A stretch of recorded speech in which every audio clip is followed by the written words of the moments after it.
All right, so we're joined by a new commentator. Back from Matt. the dead. Back from the dead. Otherwise known as Rebel.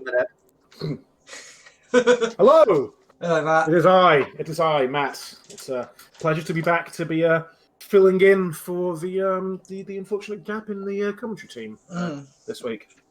But Start it off. Got us all excited to do these sort of recap shows.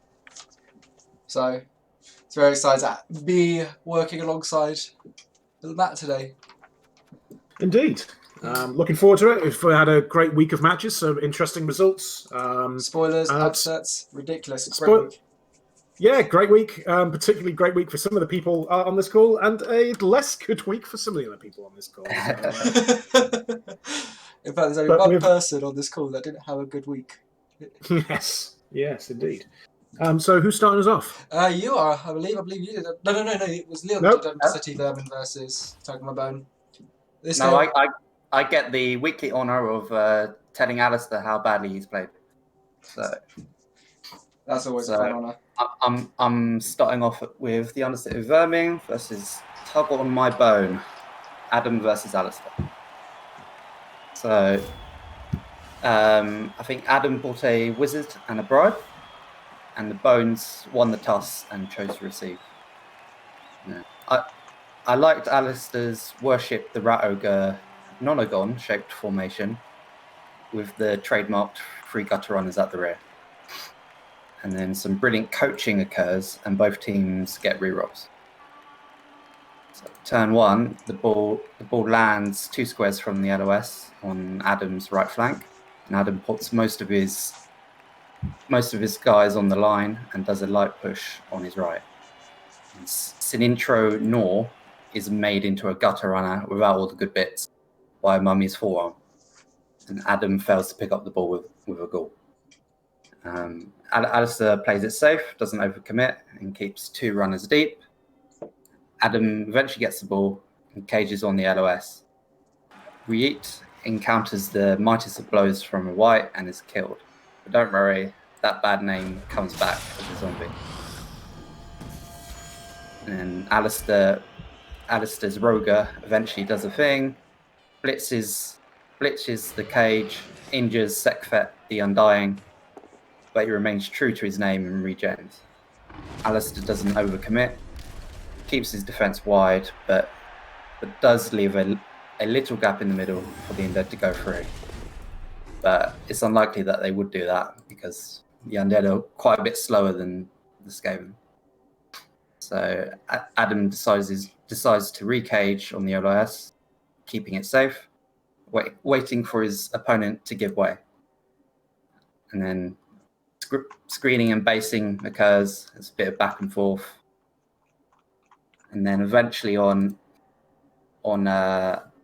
at Alistair's turn 5, Torvald, a zombie, is killed by Shriek, but he comes back. And then on Alistair's turn 7, he bases a mummy, but doesn't one-die blitz. So it gives the mummy an opportunity to push a gap through Alistair's defense. So, and as a result, there's a safe cage triangle towards on Adam's right flank, putting him in quite a good scoring position. And then Alistair bases the ball carrier with a line rat on his turn 7, which Adam promptly blitzes off, injures him, and then eventually scores with Cranium Ravager on his turn 8.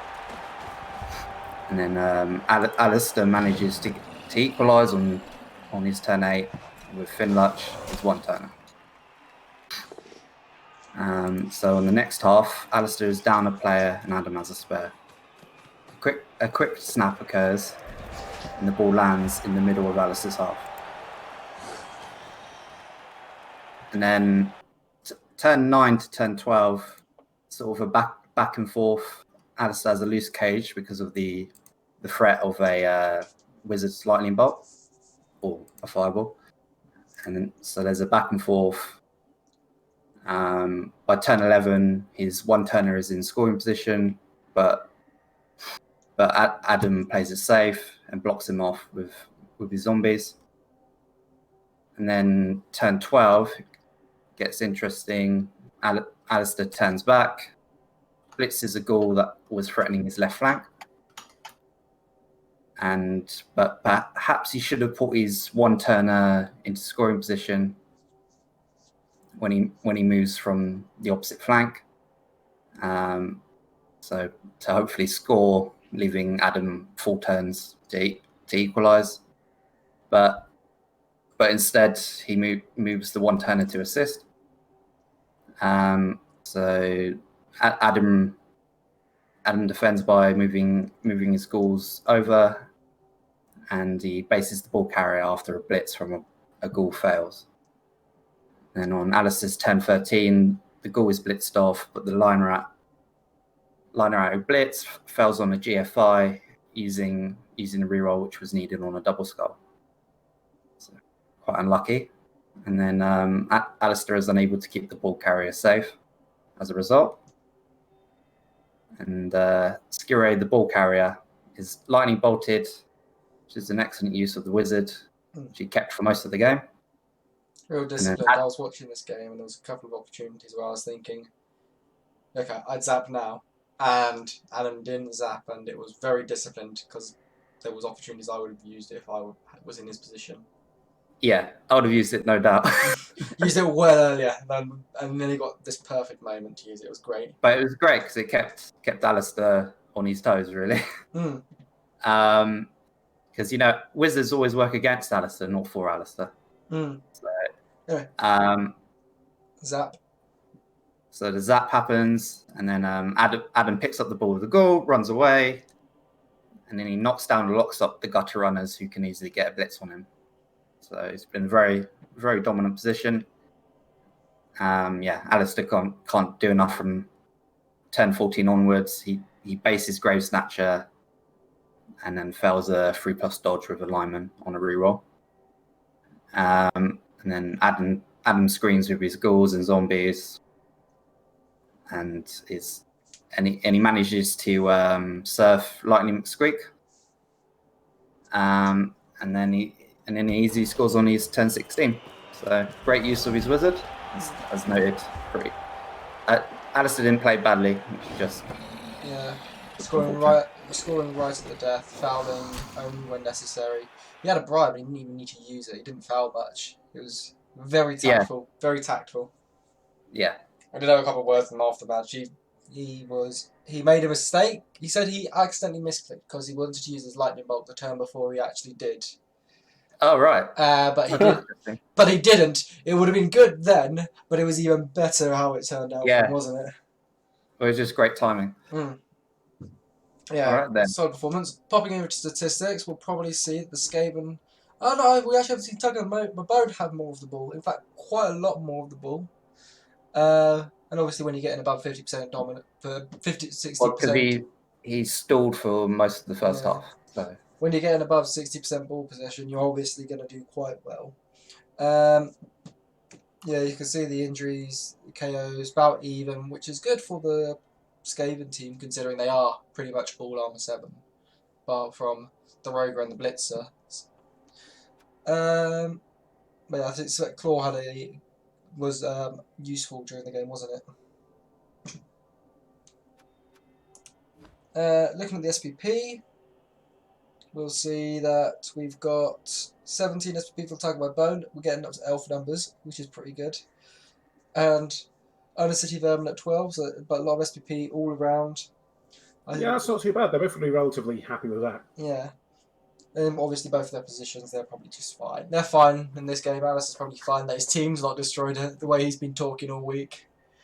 Let's pop those dice rolls. Let's start with armor for the Undercity Vermin. Slightly low, but yeah. Yeah, but it was a bit of Mighty Blow. Bit of Mighty Blow. I think I've got 3 Mighty Blow pieces at him, so yeah, it's alright. Wild Animal, slightly unlucky. But yeah, well, it's the pickup here that's really catching my attention. The pickup 50%, 1 success, 1 failure. That's Sure. Well, let's think. He doesn't have any. He doesn't have any throwers, so he hasn't got any sure hands with that. So that's It's not going to help, is it? one from 2 dice. Oof. Oh well. Block dice though. Slightly favourable, but at the same time slightly not favourable. The dice are even. The dice are even, basically on that one. If we look at talk about bones d6s, that's not good armor, is it, guys? All but halfling armor there. Undead halflings. I think there's only one claw mighty blow. Oh no, there's 2 mighty blows. Yeah, 2 mighty blows, but 1 claw. But even that's oof. Yeah, no, that's really bad for armor value. Armor value 8, 9, and a little bit of 7. Yeah. But the good thing is the ghouls didn't get injured, or at least badly injured. Regeneration worked as much as you'd expect it. KOs are about where you're expecting them. So, and of course he won the game. So he probably won't really care in the end. Yeah. We're looking at the block dice. We'll find that those are slightly good dice. Slightly good. Depends where their stumbles are. Are they stumbles against gutter runners, or are they against other players? Well, Alistair doesn't name a lot of these players, so it's hard to tell. Yeah. Name your players. Dear. It's gonna be just name your players, but the stumbles are a bit confused. The stumbles are okay most of the time, but it depends where they were landing. So good dice. We're just going to assume that they were where he wanted them. Yeah. So we're gonna look at the teams now. We're gonna go look at the Undercity Vermin first. They had 1 level up today, and that level up was for Skyray. Yes, the level 4 gutter runner who's got an edge up. Well, that's what you want, isn't it? That's you see some leap in his future, maybe. Leap, strip ball, wrestle, maybe. He's already got blocks, so maybe wrestle might be a bit overkill, but strip ball seems strong for sure. Leap, strip ball. I'd go actually strip ball leap because it's still only a 3 blast dodge into a normal cage. True, that's true. Of course, he also lost Ritz, but that was a line rat, so I don't think he really cares. But he does. Good for me when I'm commentating. He does have a player called Liam the Quick, and he forgot to capitalise it, so we know that's actually a player that he's named. Oh God, that's it's like the most generic name. Yeah. Anyway, let's pop over to Adam's team now. The Tuck My Bones, which are on the 2nd page, I believe. Yes, they are. 2 level ups for them. For 2 of their ghouls, Grave Snatcher and Cranium Ravager. Name your players, though. Grave Snatcher and Cranium Ravager, I guess, are okay. A double of 1 of the ghouls is pretty good. Thinking maybe block fend on that one, potentially, in future skills. Sure. Grave Snatcher with his movement up and has now got block. Sound choice. He has been using his ghouls as ball handers, so I suspect we're going to see short hands on them eventually.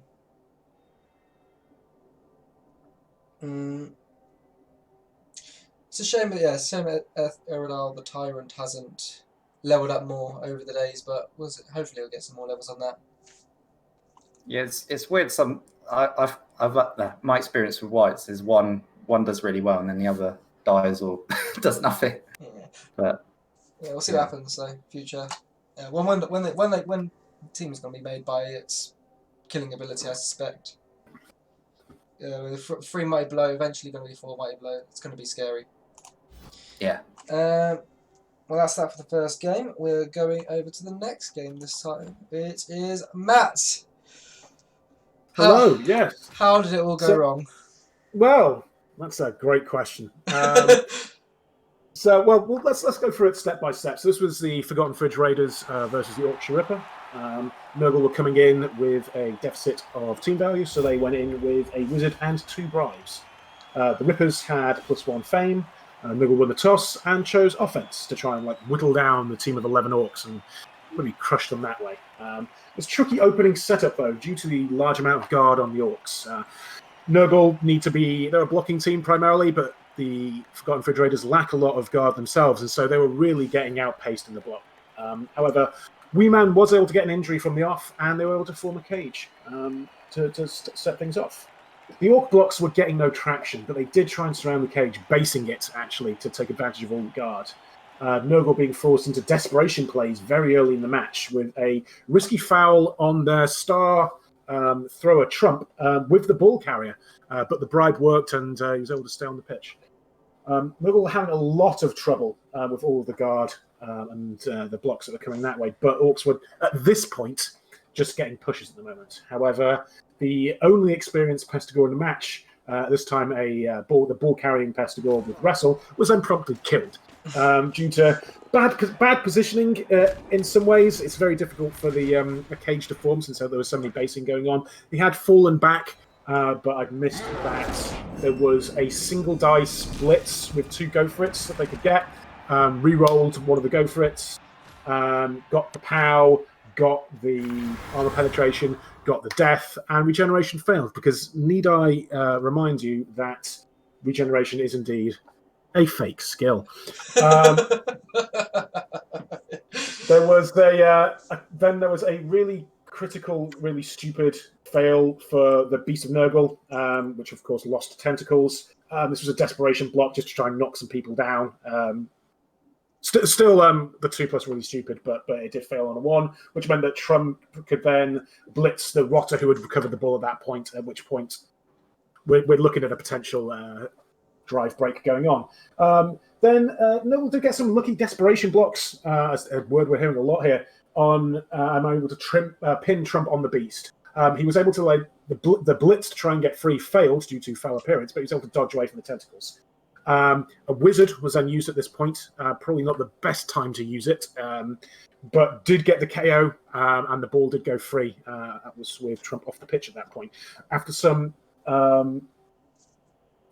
Ted Bundy was unable to recover the ball. Nurgle would get some defense in place after some lucky dodges, but eventually the Orcs could blitz it free to score on turn 8, breaking the Nurgle drive and their spirit.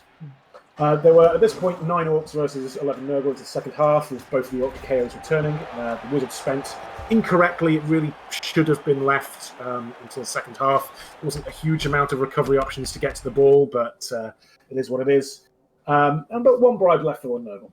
The Orcs caged up, but Nurgle were able to surround it at this point, having got a little bit of a player advantage without basing too much. You're able to continue strangling the cage, stopping their movement, and the troll on the Orcish team going repeatedly stupid certainly didn't help the Orcish moving forward. The Orcs were then able to make a potato-type play, just pushing Trump forward unsupported, but a series of remarkable dodges gets him surrounded, and of course the troll then stupids again. The Blodge Nurgle Warrior here was actually doing a lot of work to stay up during all of this, but in hindsight, would Guard have been a better choice to get some of those better blocks earlier in the match? Who could say? I could. Probably Guard would have been better. Nurgle were able to hold them off, but a really badly timed stupid on the Beast left a big gap for them to run through, which they could quite easily do, and score from there, taking it to 2-0. At the end of the match, Wee Man and Trump got the MVPs, which is fair, considering they probably were the 2 MVPs of the match, but it doesn't really help the improvement of the team in terms of SPP. You want SPP on anyone other than Wee Man at the moment, don't you? Yeah, indeed. I mean, overall, this was a match basically categorized by a lot of great guard usage from the Orcs, forcing desperation play after desperation play from Nurgle, and that was really just the main narrative of this match. There were no level ups for either team, as far as I'm aware.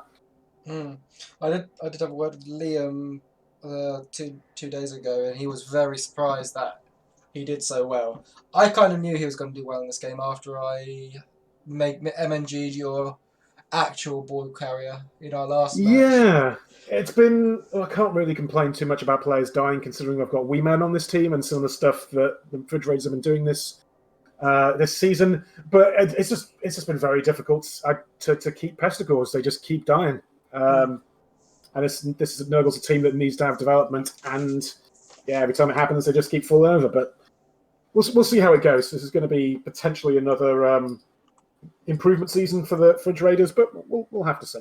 Every season's a rebuilding season. Every season has been a bit of a rebuilding season. Just like Arsenal since 2004. Well, apart from the first one, I guess, when it was a building rather than rebuilding. I mean, it's just like Arsenal since 2004. Every season's a rebuilding season. Pop over the statistics. Ball possession, 12%. Oof. Yeah.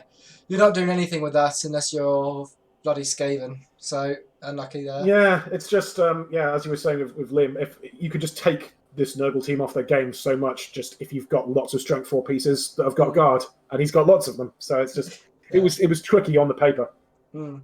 SPP, Wee Man being a bit of a hog yet again. Donald Trump and Ted Bundy doing good work. So that means the troll, who I believe is called Ted Cruz, did not get any SPP this game. So he didn't deserve it, to be quite frank. Into dice rolls. Fridge Raiders dice first. They're D6s. Their armor's low. I suppose Mighty Flow does that to you, but that's still pretty bad, isn't it, Leon? So we're looking at Fridge Raiders. Fridge Raiders armor. Fridge Raiders D6, yeah. Yeah, their armor's not good, is it? It's not great. You're really stupid. Within margin, I guess. Really remarkable dodging game, actually. I got away with a lot of defensive moves that I really shouldn't have. Yeah, you'd expect 1 or 2 of those to at least fail. Yeah, and going for it as well. That's really remarkable. Well, to be fair, you're probably owed some good go for it rolls. Being the person who's at least watched 2 of your matches, it's like you're always failing go for it. And they're not even just normal go for it. They are crucial go for it. This is the interesting thing about looking at dice rolls, because a lot of the time it isn't about what the dice rolls are in terms of the distribution spread. It really is a lot of the time where you get them on what rolls. Yeah. Like those regeneration ones are critical. That 0% regeneration, which I think has been the case going back for about 2 or 3 matches. I think I've had 1 successful one in the past 4, but it is what it is. You should combine them with the KOs, and that's still very bad. Let's look at your D6s. It's my D6. Let's have a look at your block dice. Your block dice are good though. Low pushes, higher powers than skulls. But again, if you're not breaking armor, it's not going to be doing that much. Indeed. And if we look at the D6s of the Orc Ripper, we can see that despite your Claw Mighty Blow and all those pals, he has done fine for armor. His dodges are also pretty good. His pickups, flawless. Foul appearance, he got about where you're expecting it. More or less. Yeah. Tentacles, working none of the time. None of the time, yeah. That was the really, yeah. Yeah, 5 successes means he got out of it 5 times. Yeah, exactly. It was surprising, let me tell you. I was really hoping those tentacles would help shore up some of those drives, but just dancing away. Did you oil your Beast of Nurgle first? No, he just was running away from him all the time. Beast of Nurgle was up the whole game. He was just breaking every time. And then his really stupids are stupid, but you know, what are you going to do? Let's go look at his block dice. His block dice are slightly bad. Wouldn't say they're terrible, and obviously since he's won, he doesn't really care. Yeah, so they're just slightly bad. Actually, no, they're slightly average. It's because it's just too high a push compared to everything else. We're going to look at the SPP of each team. We're going to go to you first, Matt. I don't believe you got any level ups, but no one did. I don't think on this match. But yeah, at least you actually got Bighorn Vader back, the other star of this team. The other star of the team, yeah. We'll see how long he can stay around. It's going to be. I've got. We'll talk about next week's matches at the end, I guess. But it's going to be interesting to see how it pans out. And an Orc Ripper as well. No level ups for them. But as you said, you got a injury on Hannibal Lecter, and it's a miss next game. So that's a loner for whoever they are. Whoever's playing Liam. Also, Nocrates is out. The other Leon. The other Leon, I see. And Nocrates is also out. Yeah, I did get a couple of towards the end of the match. Nurgle were able to start really getting that game plan of cutting down the number of orcs. That was really coming into it. It's all about too little, too late, unfortunately. Knowing this orc team, they'll still get to the finals. We all know that's going to happen. It is a very tight team as well. Those 11 players. They're giving away a lot of TV to a lot of people. Do you think he should have a bench at all? He did have a bench, but he didn't like it, didn't he? I would go with a bench, but again, I don't really like linemen on the bench, and he doesn't like goblins on the bench, so I'd go with the goblin. He probably wouldn't, so he probably should have a bench. I'd go with the 11, seeing as how high the team value is already. But yeah, if that's one player off the pitch, one good foul, and especially because he's got a couple of niggles, 3 niggles there at least, maybe 4 if Nocrates has also got one. I think it's just 2, but Yeah. he's got 2 missed next game, Yeah. and he's got a decreased movement on Pythagoras. So hopefully, he become a truth soon. Yeah, but any more niggles, this team can get. This team, when it starts losing numbers, will lose games, as I demonstrated in the final 2 seasons ago. Humble brag. No, not so humble, to be honest. But yeah, no level ups. We'll move on to the next game, which is the Knife-Eared Bastard versus the Killing Jokes. This was probably the game of the week if it wasn't for Tuck on My Bone versus Undercity Vermin this morning. Well, all Fraser's game. Yeah, Fraser's game. Sorry, our Lord and Saviour, the editor. So yeah, we'll pop straight into this. The Babe for the Wood. Okay, Babe for the Wood Elves. Babe for the Jokes. Wood Elves were receiving in the first half, but got stifled by a perfect defense. Woodies burn a reroll on the immediate pick-up, but are able to kick the ball safe eventually. Jokes apply a lot of pressure on the cage, but not on the ball carrier, allowing from swing to the left, from the left to the right. They put a catcher in scoring position. Their turn ends with a failed dodge. Chris makes an injury with a zombie at the start of his next turn.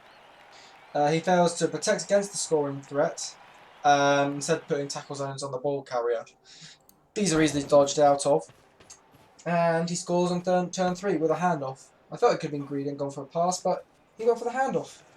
Can't blame him. Jokes are receiving. Due to the number of KOs and injuries in the first drive, they're up 2 players.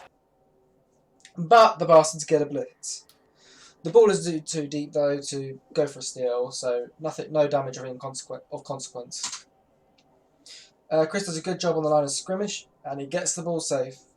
Dan sets up a screen, but leaves some players exposed to be surfed next turn. After the surf, Chris moves up the cage. Daniel gets his remaining 8 back into what can be loosely be described as half of the screen. Chris keeps the cage moving and then changes the strategy to allow for a 1 dice on the ball carrier. It was a cage, but he then went for a screen, which was very silly because leap. The ball is stolen. Now the Elves are running upfield with the ball in the hands of Manatornanor. Please name your players. Evil Bunny takes 4 dice, but he injures the ball carrier and then gets the ball again. Now all the Elves are out of position, but they are able to wrangle a 1 dice against Evil Bunny, but they do fail to knock him down. Realising the speed of the Bastards, he scores at the end of turn 7, giving the Elves 1 turn to score 1 turn touchdown.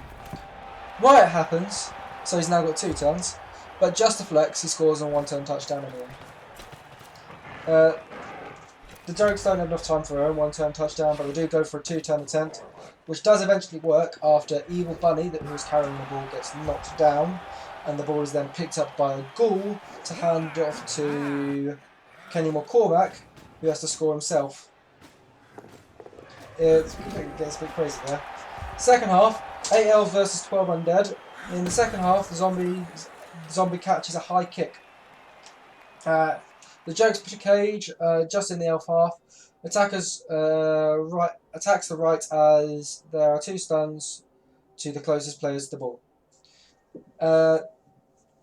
Daniel applies some pressure but leaves himself in surfing position, but does not take advantage. All of Chris's players are packed into a 4x3 square of the field, which allows for a beautiful 1 die into a chain push surf, leaving the ball bouncing all the way up to 4 squares away from the Jokes end zone. It's then a race upfield to see who can get to the ball first. Evil Bunny looks to get to the ball first, but then the elves get there. Evil Bunny then knocks him down, but is unable to pick the ball up. The downed elf then picks the ball up, 3+, Makes a 2/2 plus dodges, a 3+ throw, 3+ catch by second elf, who then scores for a touchdown. Just a standard day at the office, to be honest. To add insult to injury, the elves get another blitz, but yet again it's inconsequential. The Jokes killed the MA down lineman. This is Apod into a miss next game. Quite frankly, I think it's a bad choice. You should just let the moving down lineman die. You probably have money to get a new one. But the Jokes get the ball in their hands with Ghoul and attack the weaker left-hand side. Evil Bunny dub skulls the block without any rerolls left. This allows the bastard to get 2 die on the ball, knock him down, and after a silly amount of 3+ leaps and dodges, throws the ball, and he's now 4 squares away from the end zone. Ridiculous. Standard day at the elf office, though. Does not matter. Jokes secure the ball with the wrestle Ghoul stunning a war dancer. In the process, the Jokes move the ball upfield, but aren't able to get far enough to score in time. A failed GFI means the game peters out to a 3-2. Very entertaining. Back and forth. I've got a whole page of notes here, and it's absolutely ridiculous. I mean, a whole page of notes for an elf versus elf game would make sense, but a whole page of notes for an elf versus a non-elf game. Well. Statistics. We can see that the Killing Jokes have more ball possession, and they managed to score 2 touchdowns with it, but Elves one of those teams that don't necessarily need the ball with Elves. And yeah, flexing with a 1-turn touchdown. That doesn't even come up on this. A 1-turn touchdown would mean you don't actually register the ball possession, which means you can score with 0% ball possession. Ridiculous. Let's look at the SPP. Oh wow, those are some large amount of SPP. So is it 19 for the Jokes, 19 for the Bastards. So both probably going to be happy with that. Bastards probably more so with the win. Let's go to dice rolls then. Method Bastards first. What do you make of that, Leon? That armour? Oh. Some tinchiness, that. Titchy armour. I think Chris only has like 1 mighty blow, isn't that correct? Is it 1, 2? maybe 2. He's got 2. Yeah, but armor value 7 with the mighty blow, it should be like 50s, late 50s, mid 50s. Yeah. Leap working well. Dauntless working 1 time out of 2. A lot of dodges. That's a lot of dodges. Yeah, that's a lot of dodges. Fraser, if you could just take a screenshot. That's what you need to do, Fraser. That's what you need to do. Yeah, and then we'll look at his block dice. Not much of anything going on there. Quite a few 1 dices though. No double skulls. Obviously, probably not rolled enough dice for double skulls to be likely. But yeah, his dice are slightly good considering, but I wouldn't say they were particularly good. Yeah, pretty tame. A lot of pushes. Yeah, a ridiculous amount of pushes, to be honest. Let's look at the Killing Jokes D6. Anyone find anything interesting there? I do. Look at that pickup roll. Some lovely pickups. And catches, actually. Yeah. And catches. Dodges. Yeah. It's all 100%. Those aren't 100% that you should be expecting from the Killing Jokes. Well, it is a 0% on regeneration, because as we know, it is a fake skill. What is that? The regeneration, that's 3 regenerations rolled this week and 0 successes from 2 there were 2 successes in Adam's match. I did see that. But I wasn't going to bring that up. I was going to be very... Yeah, well, it seems Adam's getting all the good regen rolls there. It's the only good regeneration this week, I feel. Oh well, let's look at the block dice. Lots of blocks, lots of hurt. Those dice are pretty good. They're pretty good. Obviously, Daniel does have quite a lot of dodge on his team, so those stumbles aren't necessarily going to be that good. But the dice, as they are actually okay. They're pretty good. because both downs probably work quite well for Chris, considering he's got 3, maybe 4 block, as opposed to the Wood Elves 2 block at the moment. So yeah, that's that. Let's go look at the teams. We're going to look at the bastards first. There they are. Yes. Any level ups? Nimhuya, I think, got a level up last week, so let me just subtly go and change my page on my phone to get the notes up for the level ups. So we've got no level up for the bastards, but a lot of SPP all round.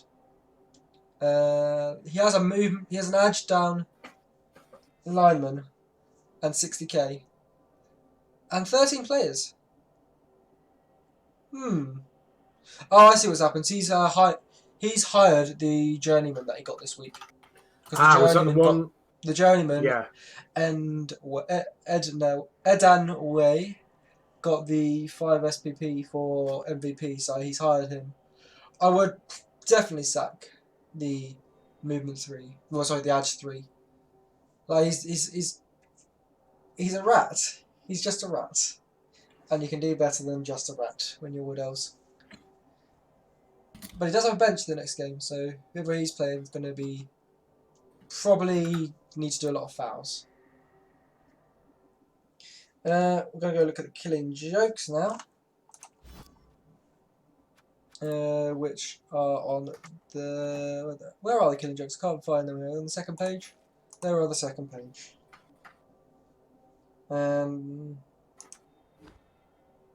So Evil Bunny is missed next game. Evil Bunny's missed next game, but he did get a level up.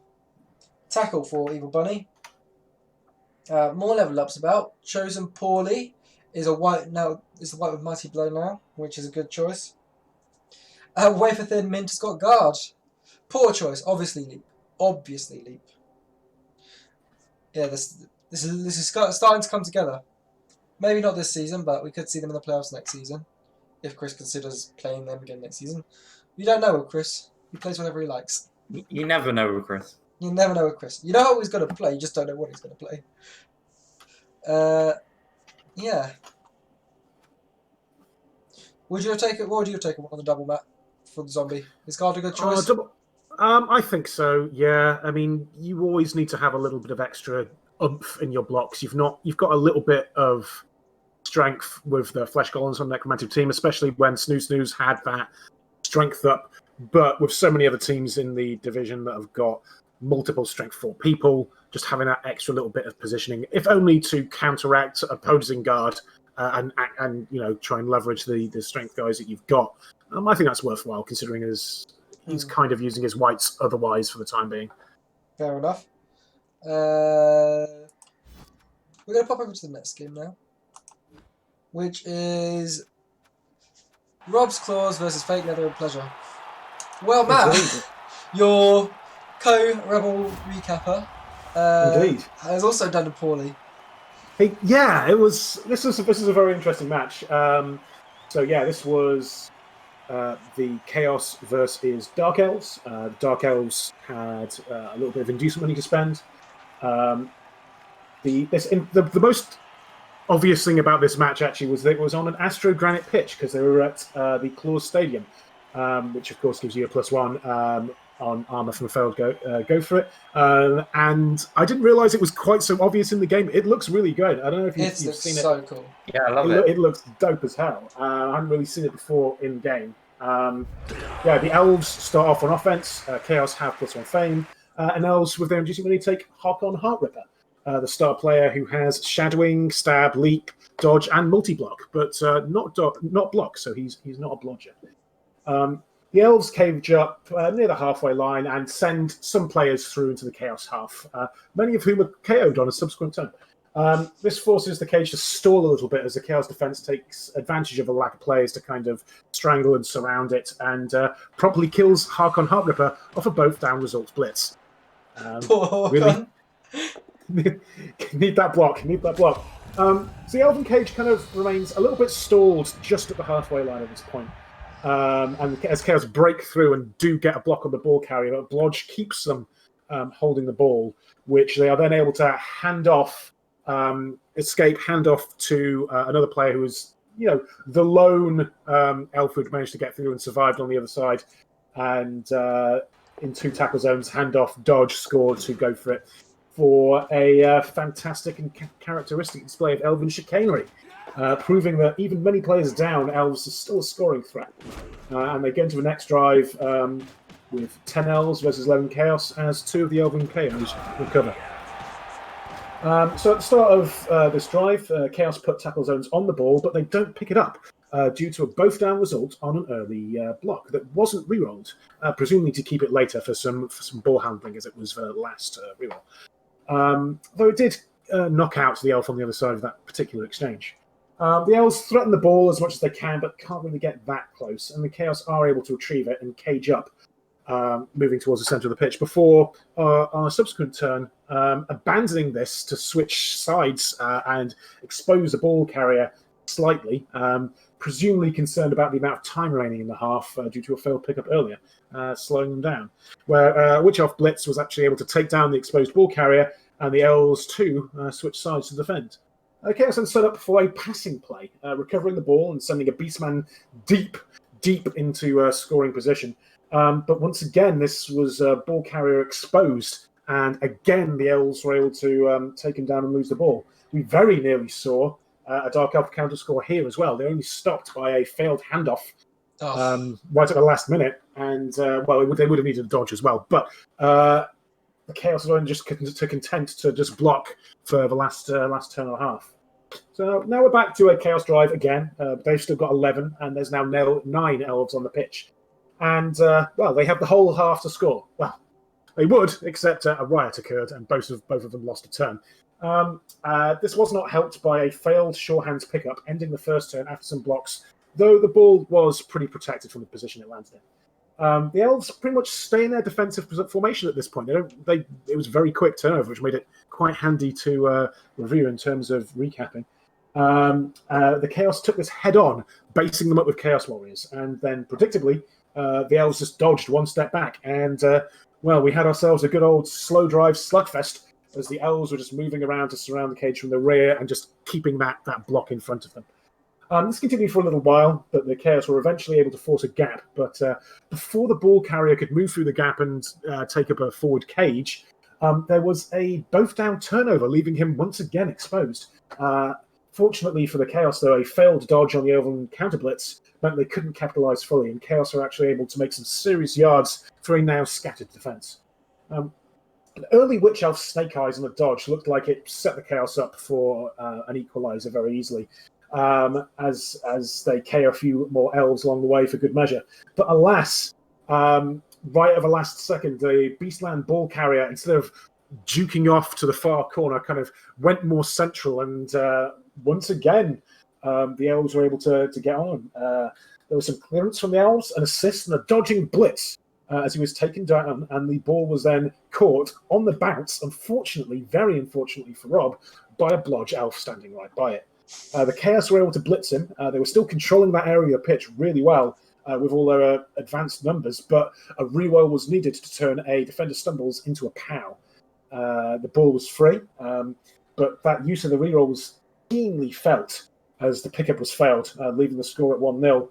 And lest we forget, the key remaining turn that they could have scored on was lost to a riot earlier in the match. All in all, this was some fantastic and tenacious defence from Fraser, especially when down on players, and an uncharacteristic laxity on ball defence, and a little bit of suboptimal play ordering from Rob. These were the main story points of the match, and though it must be noted, were Nuffle a kind of god, this may well have at least been a draw. There were no level ups for Rob, but the runner... We'll get to that. We'll get to that? All right. Level ups, we go to level ups after statistics. All right, let's go to the stats right now then, my friend. My apologies for breaking up your workflow. Burn the heretic. I would probably get told off when we're off recording for that. Sorry to interrupt you mid-play, but I will.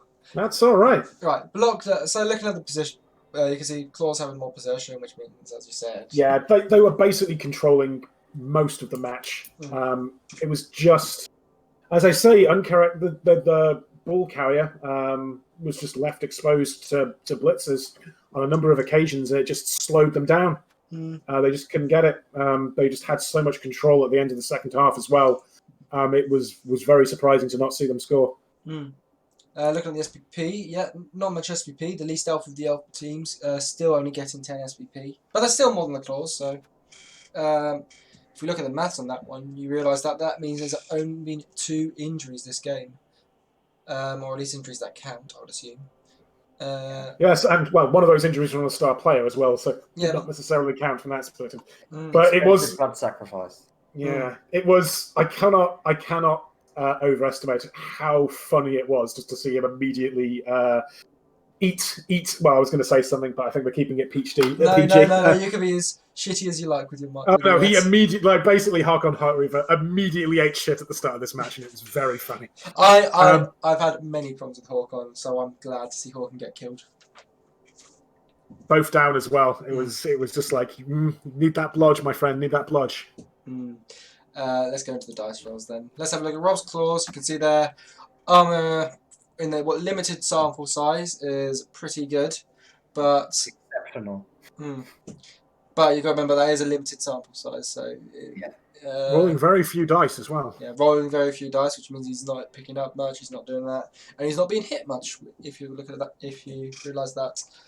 They were very targeted as well. The strikes that the Elves were taking were just very concentrated on the ball carrier pretty much every turn. It was a very good match to watch. The defense from Fraser was just really excellent. Pickups, pretty shit. Let's go with that. But yeah, because there's so little dice, we're going to stop analysing all those block dice though. There were more of these. Yeah, that's slightly bad. Let's go with slightly bad. Let's look at my Thesaurus. Dubious. Those dice are dubious. We'll go with that. In the margin of dubious. Margin of dubious. Oh dear. No, that's they're just how many you got about double skulls we expecting to see? 2, maybe 3 probably. And there's 2 on the first page. Any more dub skulls? Anyone? 2 dub skulls. 2 dub skulls. So 2 dub skulls on the first page, which means Polaris and Sephi, which I believe are both warriors, are the ones getting the dub skulls. There were quite a few early turnovers in this match. Well, let's look at Fraser's D6s. We're going to see more dice here. His dodges. Good job, Fraser. Dodging. Well done. Good. Yes. It was literally just roll 1 square back, slow them down. It was very disciplined. Exceptionally good. That was exactly what you're expecting. But your armor's pretty shit, but claw, a little bit of armor 7 as well, bit of mighty blow. What do you reckon, Leon? Within margin? Well, he's mostly armor 8. So... Yeah, but a bit of claw, but there is a bit of armor 7. A little bit, but it's not too bad because he rolled well on the injuries, so it doesn't matter. Blood sacrifice worked. The blood sacrifice work. That's all we're going with there. 1 pickup, 1 score. What do you do? Go for it's a good. But everything else seems to be fine. Considering the amount of dodges he's making, that still doesn't seem like a ridiculous amount. We've got none of these D6s in the 40s. Let's look at the block dice. Those are some good dice. When you're rolling, what is that? 14, 19, 27 dice, and a third of them are pals. Yeah, that's pretty good. It was very targeted game. Even though it's targeted, that's a lot of pals. So yeah, that's good. That's very good. You should be happy with those dice. Good players roll good dice. Good players got roll good dice. Turns out Rob's a bad player and Fraser's a good player. Who would have thought?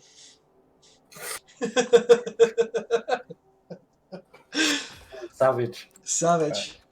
I could be worse. But Alright. yeah, we just remember Rob beat me.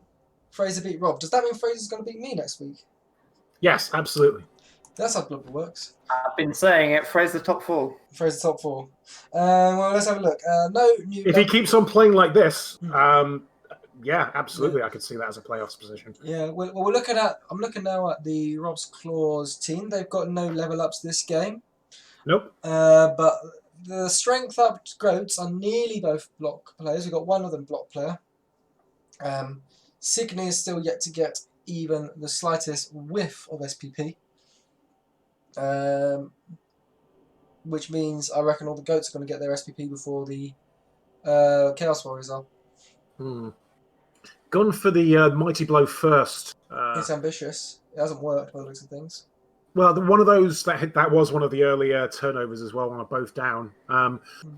There's been a lot of talk about the efficiency of taking mighty blow first in terms of like long-term SPP gain. Some people seem to claim that it's going to happen quicker. Some people have done some maths and said that, well, no, actually block is quite good for getting the downs anyway. So it's much of a muchness. But I can see the desire to want to kind of test it out for yourself and see what's going on. Yeah, I don't think it. Well, in my opinion, if you don't get, you're not going to get any SPP from not knocking the player down.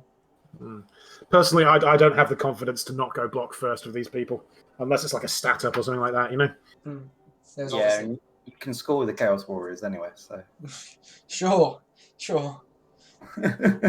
Well, add 3. They're not certain Nurgle Warrior. Yeah, well, Khemri can pick up, and Khemri can pick up the ball technically. Yeah. Technically. Well, Agi 2 of a reroll is 75% of the time. That's not that bad. The key sometimes can be really managing those 75% chances in Blood Bowl.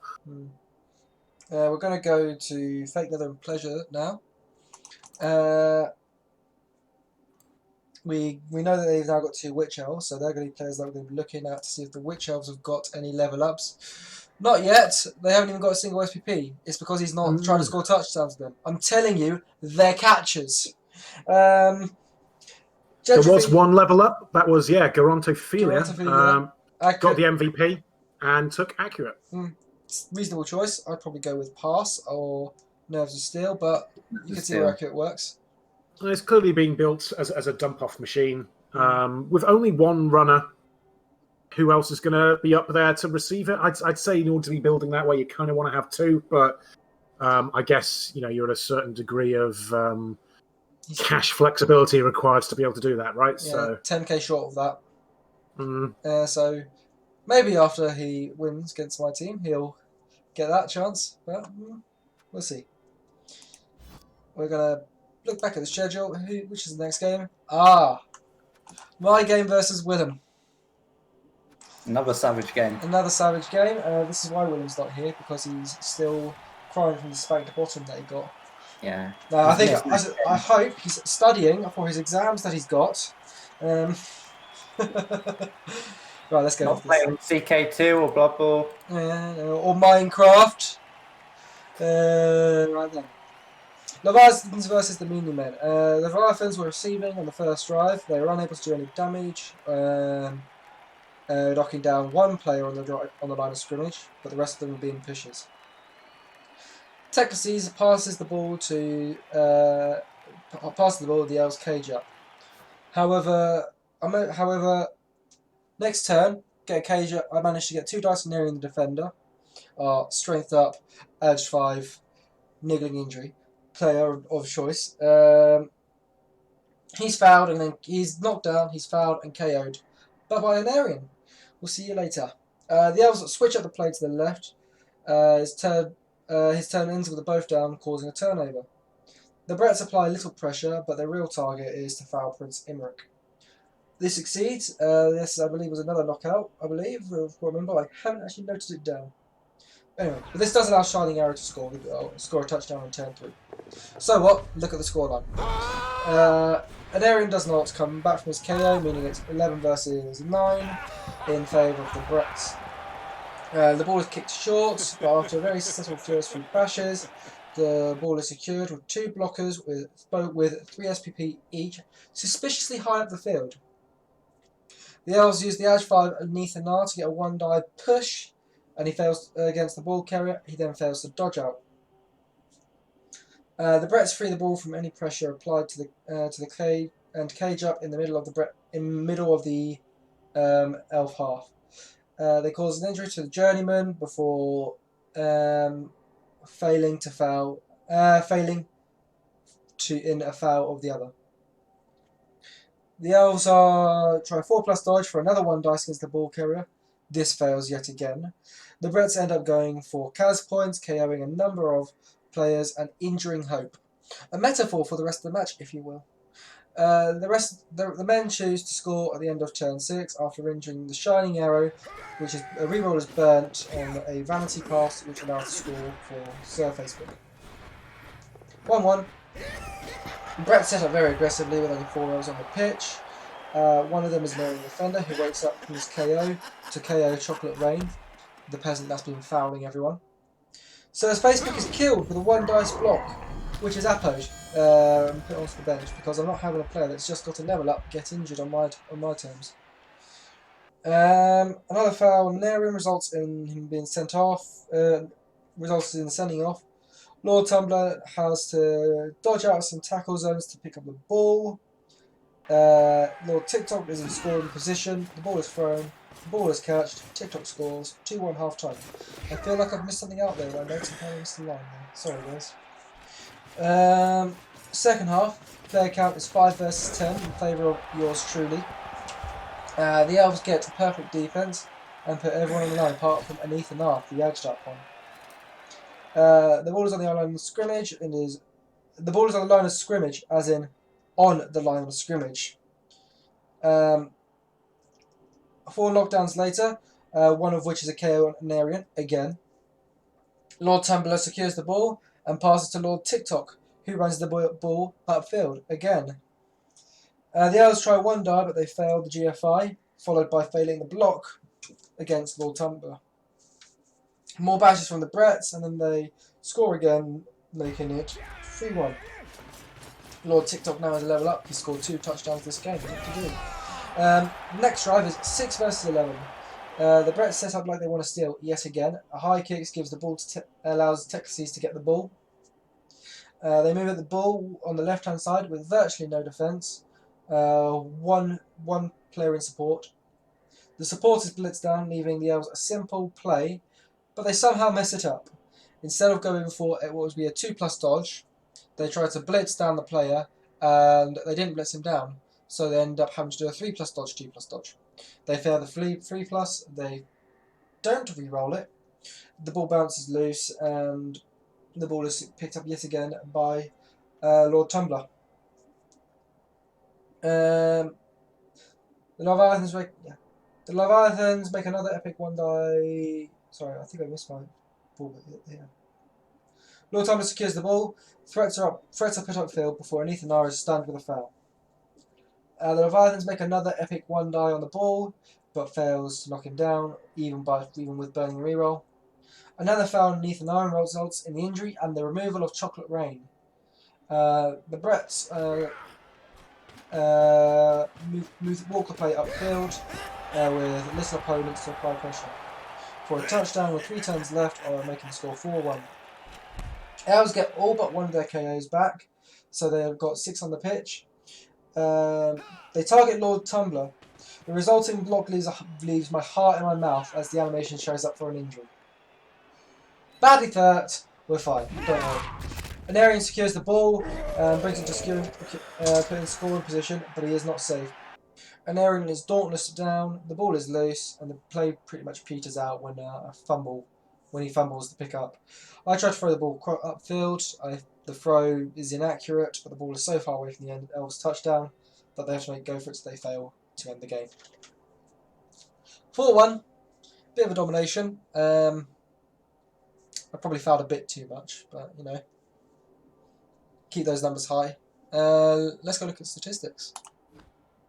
56 ball possession. The Elves didn't keep the ball in their own half, which is probably why I kept getting the ball so much. But yeah, lots of passes, eh? 8 passes. Yeah, from the 2 elf teams. From the 2 elf teams, 8 passes. SPP. I'm not even going to bother counting that. That's a lot.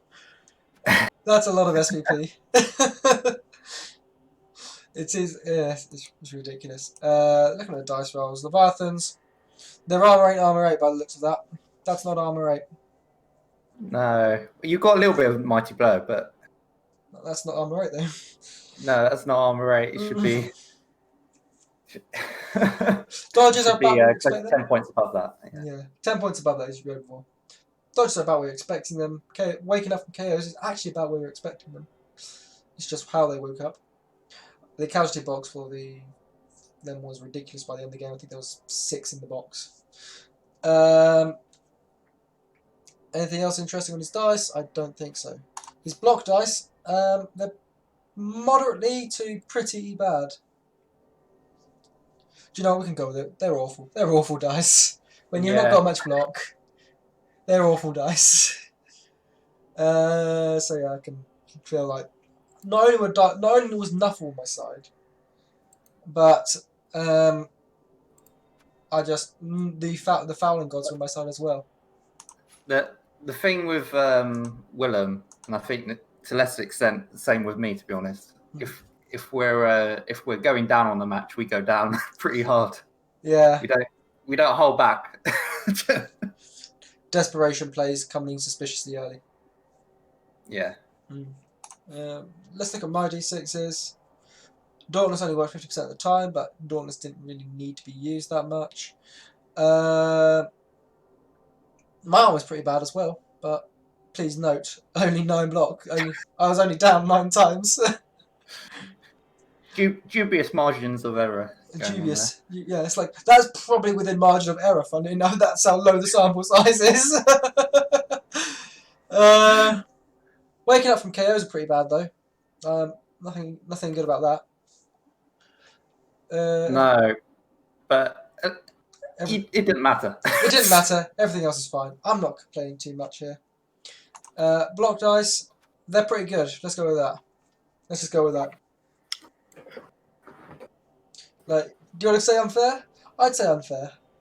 It was my Nuffle was on my side, as well as the dice gods, rest of the dice gods. So whichever deity you worship, he's on my side now. Ridiculous. Well, you have the power of Nuffle and anime on your side. That's for the word I was looking for. I forgot the meme. Leviathans. Let's go look their dice. Their level ups first. Anyone who pay attention to Facebook will know that an Aaron Defender rolled a double. And after back and forth, and this week's spoiler, he picked dodge. I mean, yeah. It's the coward's choice. Doesn't mean it's not the wrong choice. It was a good choice. It was a good choice. The Shining Arrow also got a level up. He's got a movement up, so good day at the office for those who got hurt, I guess. So the Shining Arrow is a sprint and a sidestep away from being a pretty easy one-turner. He's effectively a one-turner now if you know how to do the push game right. But yeah, that's going to be very exciting to see if Willem can pull that off. Tricky to get right. I'm sure he should definitely practice that. I think he can do it. Then we've also got my team. There was a lot of level ups on my team. So we got 1, 2, 3, 4 level ups. We will start with Lord Reddit, who's got Mighty Blow. I rolled double 6. The choice was Strength Up or Mighty Blow. I think I've made the right choice here, but you know, there's obviously it's quite difficult. As a counterpoint, no, you didn't. I got Dauntless. I don't think I need it. Defensive though. If you've got, I know you've built him with tackle as a more defensive player, but if you've got a strength 4, that's someone you can potentially get the ball to without needing an assist, right? I was being overly petulant there. My apologies for it, but no, I think even though you've got Dauntless, defensively it's going to be able to keep you with the ball, and it's going to free up one extra player that you're not going to need to get that extra assist for a standard block on block, I would say. But that said, Mighty Blow is handy if you're going to be taking as a more aggressive piece. Yeah. So it's I think if you were going to take a double, that's fair enough. But Yeah. Nuffle gave you so many gifts during this match, and he gave you a double 6 at the end for a level up, and you've turned it down. Oh, this will turn badly for you, my friend. You've cursed. You've thrown it I away. believe it is humility in that I did not take the strength up. We shall see. If it was if they didn't have tackle, if it was for funny enough Lord TikTok who got the strength up, I would have definitely taken the strength up. But because it was a player that already got tackle, a player who was already choosing to make an offensive piece, Or an offensive piece. Yeah. Well, a piece offends you, so it's offensive. Lord TikTok's fine. There's dodge for him. And then my two blockers who were on 3 SPP are now on 6 SPP. So they both went and got guard because block's a bold choice, but guard's probably the right choice. But block's worked so far. What do you think of my block players, Matt? I've always wondered what you think of them. I think it's a waste of TV. It's worked, so it has worked. Well, you're using them if you're using your blockers offensively in that case, right? Like, Well, those two particularly, yeah. Or for keeping them up. I think you've got so many blitzers for taking that role. I think if you're going to go for this like hyper aggressive, I get what you're going for there, but going with wrestle tackle puts you with movement 6 very good against people like gutter runners, any kind of other blodger who's potatoing out by themselves. I think tackle would have been the stronger choice there. Okay. For that role. I mean, obviously, yes, you've been able to keep them up in places where they wouldn't, but have people there to sneak past you when perhaps they couldn't? Could you have forced a reroll? That's the way I would have gone. But as with all things in Blood Bowl, it's all very well to kind of theory bowl around and say why it couldn't work. Sometimes you just got to get that direct personal experience one way or the other. So testing it out shouldn't be decried, although I think it was a suboptimal choice. It probably was suboptimal, but I think tactically it has been working for now. For now, it's been working.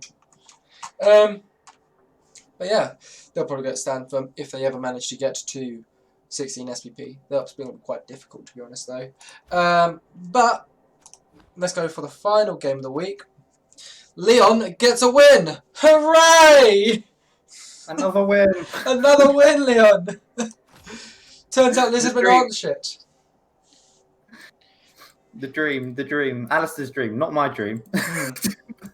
Alistair claims that Lizardmen are cursed, but I think the only reason they're cursed is because Alistair says they're cursed. is the prophet. Right. So, yes. Flight the Lizards versus Freddy's Nightmares. So, Barry's Necro. So, there's a pouring rain weather event for the whole of the game. So, -1 to pick up some catches. Barry won the toss and chose to kick to put me in that unfavourable position. It's fairly normal setups. The werewolves on the flanks for Barry, which is interesting, something I don't really pay attention to at certain stages in this match.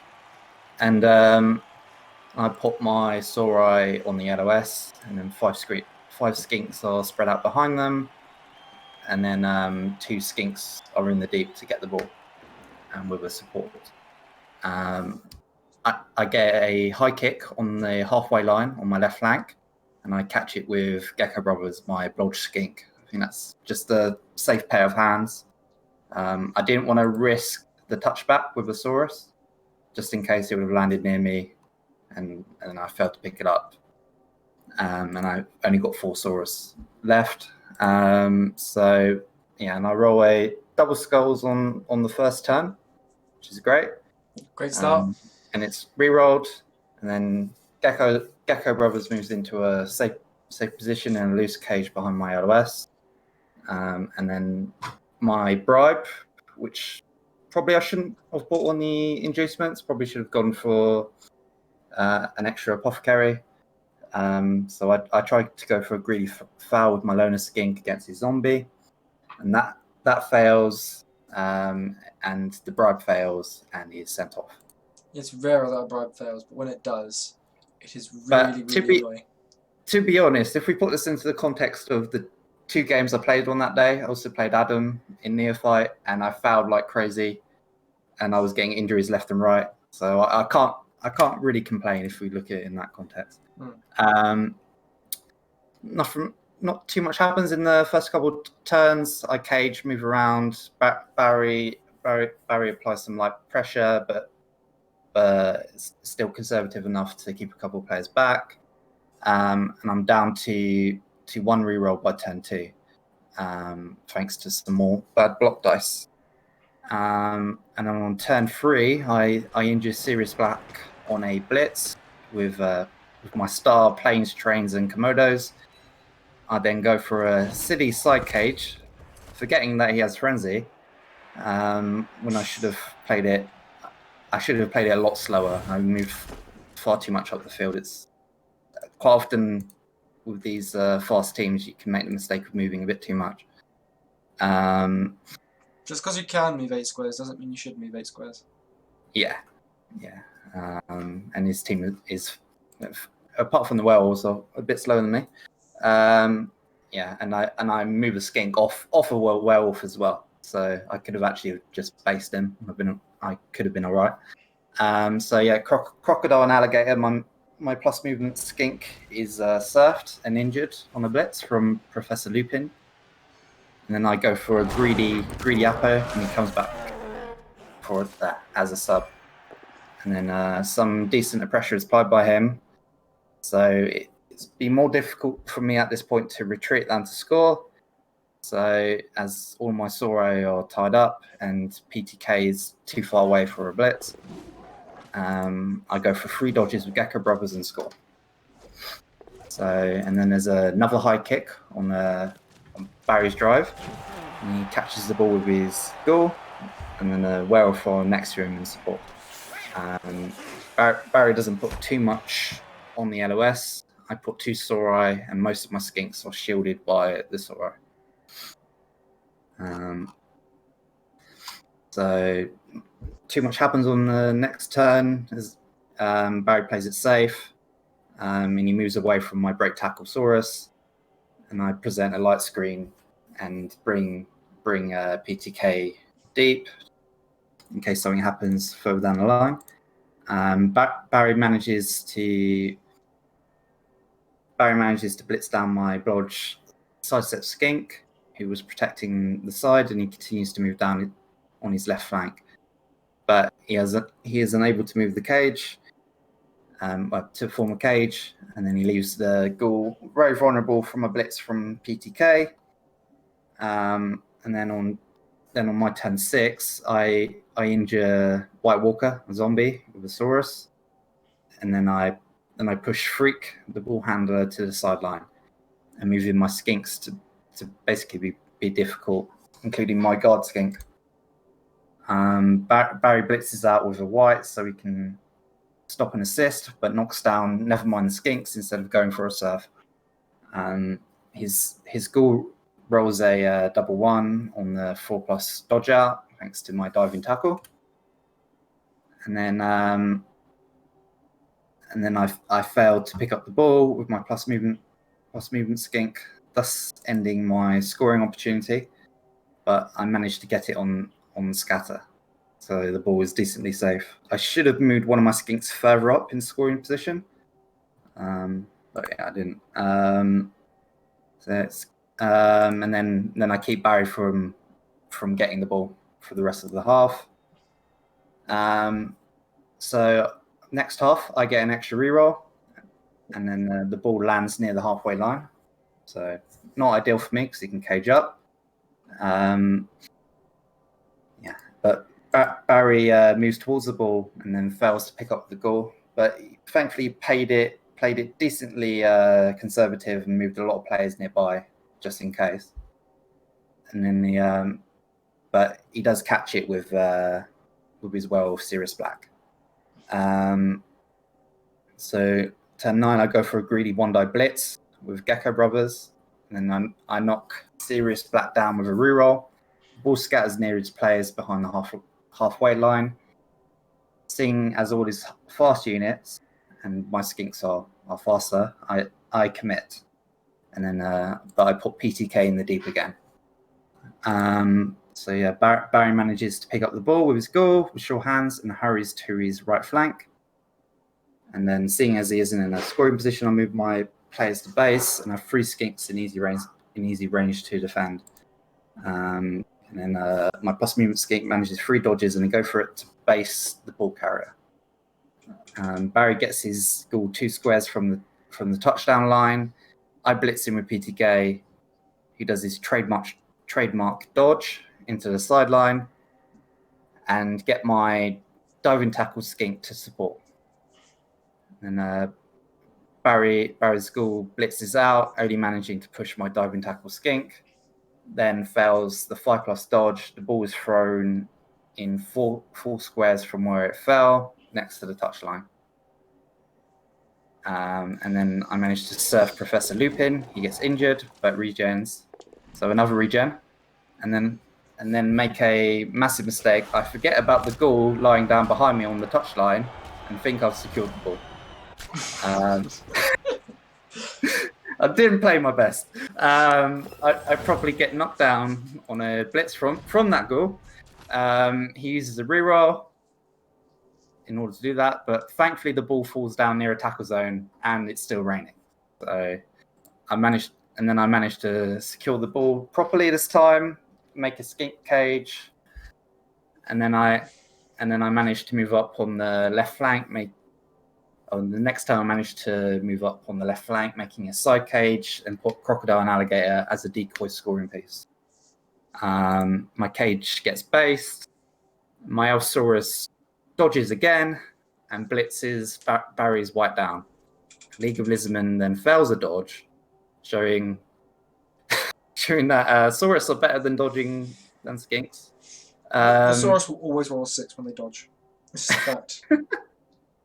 So a League of Lizardmen injures himself and is off to the skink farm. Upstate. So yeah, turn 16. Barry then blitzes his wolf clear with his white. His wolf then bases my ball carrier and Crocodile and Alligator. Again, I probably shouldn't have been on the sideline just to give myself more room to move around. And then Zombie does 2 go for it to continue the basing. And I make a bit of a misplay, as Callum pointed out at the time, and try to do 2 dodges instead of dodging out with my loner skink and blitzing out. But yeah, the first dodge succeeds with the use of dodge, but the second is a double 1. So the score remains 1-0. A win's a win. I didn't play my best, but it was a good matchup for me in terms of I'm on average faster, and I've got more versatility. But yeah, Barry played well. It was quite unfortunate, especially with the weather event. Well, they're helping you out quite a lot recently. It helped you beat Chris. It helped you against Barry. Yeah, it could have actually helped me against Rob if my players hadn't died, because we had a sweltering heat and Rob didn't see that. Oh, I see. Not sweltering heat, very sunny. Yeah. All right, so statistics. Statistics then. We can see that you have more ball possession. Obviously, more ball possession means more chance to score. It's just a fact. Don't at me. SPP is all in your favour, but bear in mind you don't take people that don't serve your name. So you rolled 7 SPP, not. Yeah, well, I would. Yeah, you are right. I don't generally do that, but I would have taken him. But I need the money for the Saurus Retirement Fund and the Croxigor Rehabilitation Centre. I see. So. Well, let's just jump straight into the dice rolls then. Yeah, bribe not working. Oof. Your armor's pretty good considering your armor 7, but oh wait, no, armor 8 as well. Yeah, I'm a 9 and armor 7, so well, it's not that bad. It's not bad. It's probably not. He's probably not punching your Saurus that often. He's probably trying to punch your skinks. Yeah, dice are good though. Just above where you're expecting it. Yeah, that's really good for me. 100% of those going for it. Delicious. And then pickups, meh. Casualties, meh. Catches, meh. Everything's meh. Everything's meh. Let's go with that. Yeah. Block dice. Your block dice are garbo. No, they're not. They're fine. They're fine. They're fine. Well, yeah, good on the pals. Yeah. A lot of defender stumbles. skulls. A lot of skulls above where you're expecting it, but if you combine skulls on both downs, you combine stumbles and pals, your stumbles and pals are better than your skulls on both downs. Oh, no, they're not, actually. No, they're not. So your dice are bang average. Funnily enough. It looks weird, but they're bang average. Let's look at Freddy's Nightmares. Anything suspicious there? Something pulls straight out to me, guys. Guess what I reckon it is? Certain dodge. Yeah, 14% on the dodges. Oof. I don't like that at all. He did regen. I mean, regen, yeah. More good regens. Boo. Boo! Fake skill, as Matt says. It's absolutely a fake skill. Yeah. It's basically, oh yeah, your injured players, they're KO'd. Not quite, but I get what you mean. Yeah, it's the same roll. It's the same roll. Well, you get more than one roll on a KO to recover, but yes. Pickups, they're also pretty shit, but also probably okay. With him, I wouldn't say they were in margin. I just have, but they're not. Within dubious of crap. Yeah. They're in the slight. Yeah. But let's look at his block dice. His block dice are good. He should be happy with those block dice. He should be disappointed they did not make more of his block dice. Yeah, good pals. Good pals. Yeah, if you're on like that and losing, I don't do well against pals. No one does. If you're rolling like that and you're losing, you're probably playing the wrong strategy for the team that you're playing against. I would say, like, defensively he's playing well. Offensively he pushed up a bit too soon. And then because his other units are pretty slow, he can properly support them, so he's always on the back foot. But yeah. But yeah, his pals are above where you're expecting it if you compare them to pushers. Likewise with the stumbles compared to pushers, even though the stumbles do nothing most of the time against you because of. But yeah, we're now going to pop into level ups. We're going to look at your team first, Leon.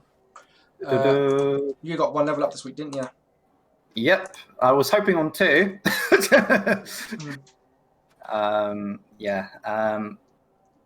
My best player, Gecko Brothers. He didn't get anything special, so he just got diving tackle. Yeah, I see you've sacked League of Lizardmen as well. Yep, I will not have a movement 7 skink. You will not. Good choice. I can have a movement 5 Saurus, but I cannot. No, I just can't have a movement 7 skink. Yeah, unfortunately, you don't have a bench now these days, so you might want to get a couple more of those skinks. Yeah, well, I bought a Saurus, so in the Newt. In the Newt, what's that a pun of? In the Loop. In the Loop, okay. Semi-inspired by Willem's idea of using In the Thick of It. In the Thick of It. Yeah, I can't think of a lizard pun with In the Thick of It. But In the Newt does work for In the Loop. Oh, In the Lick of It. Oh, that's my next Saurus. Whoever kills my... when a bit of frail lizard gets killed. Or if you're an Animal Crossing fan, In the Flick of It. Oh, you're quite good as well. Joke's gone over my head, but I'm sure that's someone okay. laughed. It's a deep cut. Yeah. Someone might have laughed. My girlfriend probably would have laughed at that. Funnily enough, she loves Animal Crossing. Yeah, I'm afraid I'm not that sort of Nintendo player. Anyway, off of Nintendo, on to Freddy's Nightmares. They also got a level up. Professor Lupin, who gained 2 SPP for an injury, has now got block. Considering Sirius Black is the older of the 2 werewolves, Professor Lupin's done a good job, hasn't he? I'm pretty sure Professor Lupin is the I can check that. 5 matches for Lupin and Sirius Black. 3 matches. This must be a Serious Black Mark 2. This must be a Serious Black Mark 2 because I'm pretty sure this is that we've already seen a Serious Black. Or Mark 3, knowing his team. Yeah, no, he is luck. There's a reason why he's got armour up on his whites. Bad choice normally, but I can understand why. So you're saying from looking at the numbers that surely he can't be serious? Oh. Ha! Come on, that was good. That was all right. That was all right. That was good. That was good. puns. Okay, let's go to the leaderboard because it is that time of the week. After this week's games, the Knife-Eared Bastards on top, the only team to remain undefeated. But I have a feeling they're not going to remain there for long because they're so sneaky. No one notices them, and they're at the top. Because considering they've got to play every team who is currently 6th to 2nd, as well as Leon, they've got a tough run in. Let's go with that. Equal second place, we have 4 teams. We have Bretonians, my Bretonians. We have the Yorkshire Ripper. We have the Undercity Vermin. We have the Tug of My Bone. Probably going to stay there, but Rob's Claws and Forgotten Fridge Raiders are in the dark horses. It's actually closer than I thought. I thought we were both doing way badly, and we are 6th and 7th. I can't speak for Rob, but I know for myself the fact that I'm not particularly good at Blood Bowl isn't helping very well. But there really is just one win in it between 8th place you say and 2nd. You say you're not the best. You're not that good at Blood Bowl. You're the 3rd best coach in Bloodstains, if you go by stats. Well, you know what they say about stats sometimes. But to come back to my point, between 8th position, Dark Elf, Fake Leather and Pleasure, and also Forgotten Fridge Raiders, 2-1-2, and 2nd position, 3-1-1. That's a 3-point spread over 2/3 of the entire table. That's incredibly close. We are only halfway through, so I suspect things are going to diverge soon. But I still think we're going to get a nail biter down to the last game of the season. It's going to be exciting. Last season was very exciting. I think we had 3 teams on the last day who could have got into the playoffs, and it was Leon's Lizards that got in. Yeah. If they do that achievement this time, it'll be quite impressive. But of course, they're not quite out of it. And again, your Nurgle. We said 8th place was suspicious for you last season when you were lounging around in 8th. But again, you are only a win away from 2nd place. So yes, depending on the arcane rules of tie breaking that I think Two Client seems to use. But I think it's touchdowns. But yeah, if a win against one of these turns to be a draw, things are very different. If I'd not lost to the team Rob's Claws, I'd be undefeated and tied with Daniel. If no, you'd be above him, wouldn't you? If it was a probably. No, he's probably scored more than me. If Alistair didn't lose to Adam this week, he'd be undefeated still. The fact is, everyone has lost again, but they haven't. It's the games they've lost have been not against the same people. It's diversification of where those points have gone. Yes. Yeah, but yeah, as I said, it's like he's got the tough five very tough games. I don't think he's going to lose 5 games. I'm just saying he's got 5 tough games. And I'd say I've probably got 2 tough games. I can't read from what I've looked at, but I can't speak for everyone else. Yeah, we're gonna go look at this week's schedule now, and we have Knife-Eared Bastards versus Tug of My Bone. I was talking about tough games. That counts. We've got Rob's Claws versus the Forgotten Fridge Raiders, the original recappers, and now part-time Rebel recappers. Fighting each other. That'll be either a very, very fun game to watch or a very boring game to watch. Knowing how these two play, no offense, I'm gonna probably watch it while I fall asleep.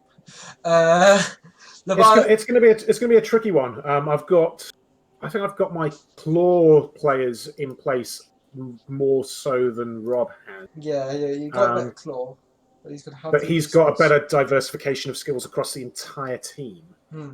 So he has got one claw beastman. He's gone claw ahead of block and ahead of mighty blow on Vega the Beastman, which is interesting.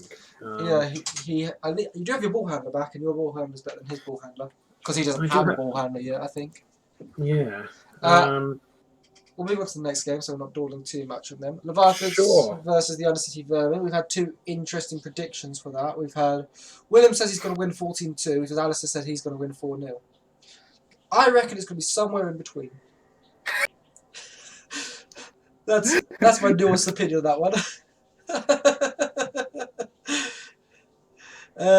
We've got Flight of the Lizards versus Orkshire Ripper. Has Liam been messaging you? He has been, and I was confused what he was saying. Yeah, he likes to talk. He likes to talk about clapping cheeks. Let's put it that way. No, not those cheeks. And then we've got Freddy's Nightmares versus the Killing Jokes, the Undead Derby, or is it Necromantic Derby? I can't remember. Necromantic. Necromantic Derby. So this is going to be another snooze fest, I reckon. Though the werewolves might make it exciting, I guess. Yeah, no, I think that'd be quite fun to watch. But no evil bunny. So we're going to see what's happened. And then we got Head Host Recapper versus our Lord and Saviour, the Editor. It's going to be the Elf matchup. The Alpha matchup. The Elves versus the Totally Elves is going to be pretty interesting. But I think we both know how each other's going to play. Anyway, well, that's it for these week's games. It's going to be an exciting week of games. I suspect we're going to see. Let's go with 12 touchdowns. Let's say 12 touchdowns. I reckon it's going to be 12 touchdowns this week, but we'll see you next week. Naffle bless. Ciao, Bellas. And we'll see you on the pitch. We'll see you on the pitch. Indeed.